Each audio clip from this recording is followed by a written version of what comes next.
The Americans must be lying to us. No nation could possess such abundance while fighting a war on two fronts. We were told America was a mongrel nation, weak. Every day I am here, I see the opposite. America won the propaganda war not through clever messages, but through sheer reality. Every full meal, every electric light was an argument against Nazism. The pencil trembled slightly as Unterscharführer Werner Burkhardt wrote in his hidden diary on June 4, 1943. Through the train window in Mexia, Texas, he saw something that shattered years of Nazi propaganda. Electric lights blazed from every farmhouse, every street corner, every shop window. An endless constellation of electricity stretched across the Texas plains at 10 o'clock at night. In Germany, blackout regulations had plunged the Reich into darkness since 1940. Even before the war, rural electrification reached barely 20% of German farms. Yet here, electricity flowed like water. 1,850 veterans of the Afrika Korps stepped down from the passenger train. They had been transported in cushioned Pullman coaches with dining services and sleeping berths. The surrender of General Jürgen von Arnims included approximately 250,000 to 275,000 German and Italian soldiers. Oberleutnant Friedrich Radke, a veteran who held the Iron Cross First Class, provided historians with the most detailed account of this psychological impact. American efficiency immediately cracked their preconceptions. Obergefreiter Hans Müller noted that Americans fed them better than they had eaten in 6 months of desert warfare. The Liberty ships that carried them across the Atlantic were themselves monuments to industry. These vessels were produced at a rate of 3 per day at the peak of production, carrying up to 30,000 POWs per month. Lieutenant Colonel Wilhelm von Steuben watched the radar antenna rotating above the bridge. This technology was standard equipment on a cargo vessel. It was then I first suspected that Germany had already lost the war.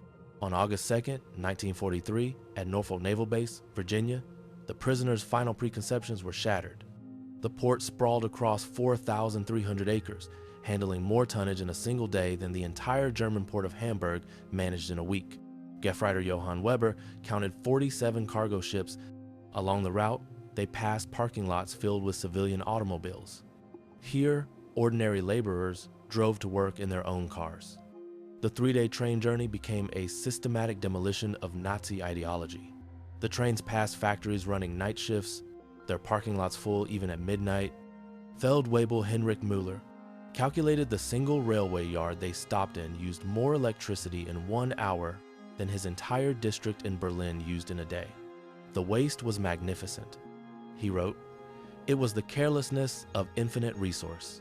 They encountered American industrial might in full display. The Alcoa aluminum plant in Tennessee consumed 175,000 kilowatts of power, more than the entire city of Munich. Near Louisville, the Rubbertown complex produced 800,000 tons of synthetic rubber annually. The trains passed Ford's Willow Run plant. Oberleutnant Werle counted 17 B-24s visible from the train. He realized these were not inferior aircraft. They were simply built faster than we could imagine possible. In Street Louis, they saw grain elevators holding enough wheat to feed a German city for months. At a massive Kansas City stockyard, they watched American workers eating beef sandwiches for lunch. "They ate meat like we ate bread," wrote Gefreiter Paul Fischer. You've seen the industrial power, but the darkest part of this story is not the industry. It's what happened inside the mine. The arrival at the camps provided the next level of cognitive demolition. Camp Hearn, Texas, built in just 4 months, housed up to 4,800 prisoners. The wooden barracks included flush toilets, hot showers, and steam heat. Oberstleutnant Dr. Friedrich Bauer found himself in a facility better equipped than most German civilian hospitals. They had penicillin, this miracle drug that we had only heard rumors about, he later testified. They used it freely, even on prisoners. The camp kitchen became another classroom in prosperity. The daily ration included fresh milk, eggs, meat, and white bread. Feldwebel Otto Krebs wrote, "Today, we threw away more food than my family has seen in 3 years. The American regulations require we prepare 10% more than needed." By September 1943, POW labor was used in fields and factories. At a cotton gin outside Houston, Unteroffizier Herbert Lang noted that a single machine processed more cotton in 1 hour than his entire village could handle in a month. His workers, including the Negroes, ate lunch from boxes containing more food than German workers received in a week, Lang recorded. And this was normal. In Nebraska, they watched combine harvesters do the work of 100 men.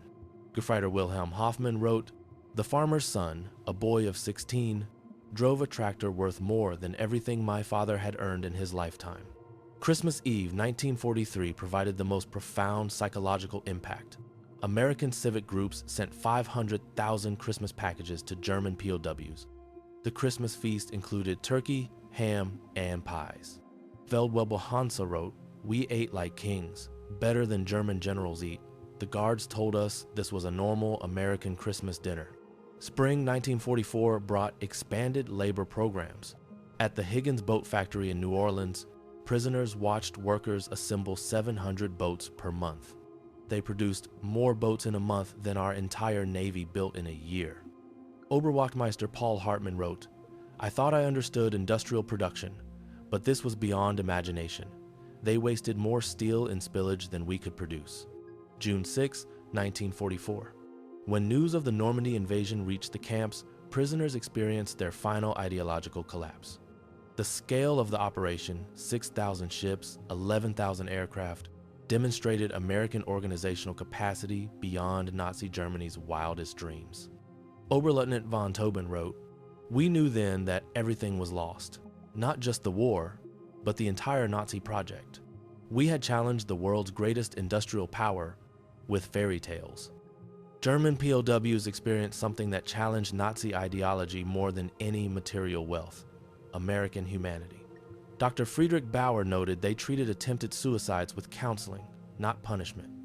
By March 1945, 25,000 prisoners had volunteered for democracy courses. Hans Kroll, prisoner at Camp Shelby, became West German ambassador to the United States. Walter Hallstein became president of the European Commission. General Hermann Gutz delivered the keynote address at a 1985 reunion. "We came to America as enemies, as believers in a lie. We left as friends, as Democrats. America showed us that strength comes not from conquest, but from production, not from hatred, but from diversity." The statistics measure the success. Over 500 camps. 95% rated their treatment as good or excellent. 371,683 German POWs were repatriated. The German POWs were converted by prosperity. Their imprisonment became liberation from the ideological chains of Nazism. They returned not as defeated enemies, but as architects of democracy.